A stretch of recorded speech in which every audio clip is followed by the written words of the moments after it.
हाय दोस्तों, मेरा नाम है ऋषभ और आज मैं बात करूंगा SBI PO की स्मार्ट स्ट्रैटेजी के बारे में। स्मार्ट स्ट्रैटेजी क्या होती है कि आपके पास टाइम सच में बहुत कम है, कंपटीशन बहुत हाई है और आपको इसकी प्रिपरेशन बहुत हार्ड वर्क के साथ करनी है, लेकिन स्मार्ट तरीके से करनी है। आपका हार्ड वर्क का रेशो कम होना चाहिए और स्मार्ट वर्क का रेशो बहुत ज़्यादा होना चाहिए। तो इसके लिए क्योंकि अगर आप मैं बात करूं कि इसमें नंबर ऑफ एस्पिरेंट्स कितने बैठने वाले हैं, जो कि होंगे more than 10 lakh is are appearing in this competition. और जो नंबर ऑफ सिलेक्शंस होने वाले हैं वो सिर्फ 2000 है। तो आप खुद ही समझ सकते हैं कि 10 लाख से ऊपर बच्चों में सिर्फ 2000 बच्चों का ही सिलेक्शन होने वाला है। तो इस हिसाब से अब हमारी तैयारी कैसी होनी चाहिए, तो आप खुद ही सोच सकते हैं कि हार्ड वर्क से काम नहीं चलेगा, आपको स्मार्ट स्ट्रेटजी अप्लाई करनी पड़ेगी, स्मार्ट वर्क करना पड़ेगा, क्योंकि आपके पास टाइम सच में बहुत कम है। आप का जो एग्ज़ाम होने वाला है वो 31 दिसंबर को होने वाला है। तो आप उसके लिए अभी से तैयार हो जाइए चीज़ों को लेकर। तो मैं कुछ स्मार्ट स्ट्रैटेजी को आपके साथ शेयर करूंगा सब्जेक्ट वाइज, यानी रीजनिंग की क्या स्ट्रैटेजी होनी चाहिए, क्या मैथ्स की होनी चाहिए, क्या इंग्लिश की होनी चाहिए, और इम्पॉर्टेंट चीज़ें बताऊंगा कि क्या वो इम्पॉर्टेंट चीज़ करने से आपका सिलेक्शन 100% हो जाएगा। तो शुरुआत करते हैं रीजनिंग सब्जेक्ट से। तो जैसा कि रीजनिंग में क्या होता है मैं आपको बताऊं। रीजनिंग में सिर्फ पजल्स पे ध्यान दें, बाकी जो टॉपिक्स हैं, अदर टॉपिक, चाहे वो ब्लड रिलेशन क्यों ना हो, चाहे वो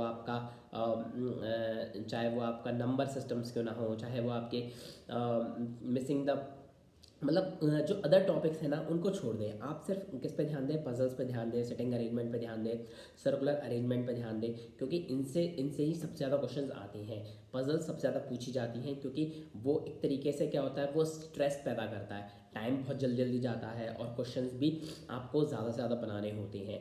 आपको 3 से 5 मिनट के अंदर एक पजल आपको सॉल्व करना आना ही चाहिए, और उस टाइम के प्रेशर में अगर आपने पजल्स बना लिया तो फिर आपका आराम से रीजनिंग में अच्छा स्कोर हो जाएगा। तो ये बात रही रीजनिंग की, आपको सबसे ज़्यादा सिर्फ पजल्स पर ध्यान देना है, बाकी और किसी पर ध्यान नहीं देना है।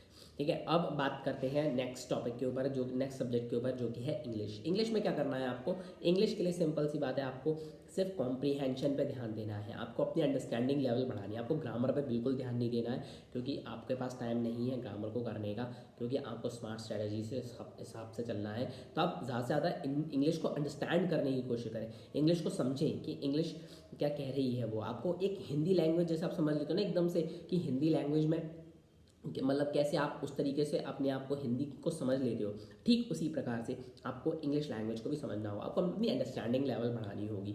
ठीक है, और वर्ड मीनिंग्स मैं याद करने को बिल्कुल नहीं बोलूँगा, क्योंकि वर्ड मीनिंग से याद करें बहुत ज़्यादा टाइम वेस्ट जाएगा। आप अपने बेस को, अपनी चीज़ों को जो इंपॉर्टेंट है वो बस उन्हीं को मजबूत करें। तो इंग्लिश में मैं आपको कहूँगा कि आप है ना, बस आप क्या करें इस समय इंग्लिश के लिए कॉम्प्रीहेंशन इंप्रूव करने की कोशिश करें। ठीक है, आप है ना न्यूज़पेपर पढ़ें ज़्यादा से ज़्यादा।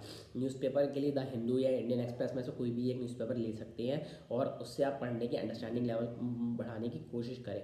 और जो इम्पोर्टेंट, जो आपको वर्ड मीनिंग है, वोकैबलरी है, जो आपको लगता है, जो आपको जिसका मीनिंग नहीं आता, तो आप उस वोकैबलरी को प्रिडिक्ट करने की कोशिश करें कि आपका प्रिडिक्शन सही जा रहा है कि नहीं जा रहा है, और फिर उसको चेक करें, काउंटर चेक करें अपने मोबाइल से या फिर नेट से कि आपको उसका मीनिंग सही है कि नहीं है। चलो, ये बात हो गई हमारी इंग्लिश की। अब बात करते हैं मैथ्स की।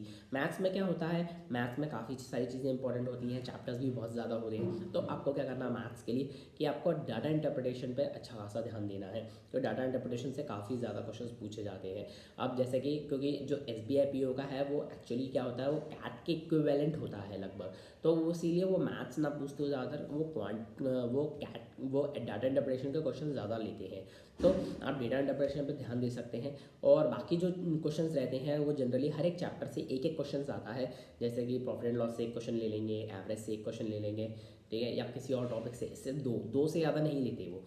ठीक है, तो ऐसे सिंगल सिंगल क्वेश्चन ऐसे ले सकते हैं। आई होप आपको इस वीडियो से कोई ना कोई हेल्प मिली होगी। एक चैनल है जिसका मैं लिंक आपको डिस्क्रिप्शन में, आपको उससे काफ़ी अच्छा मोटिवेशन मिल जाएगा चीज़ों को लेके।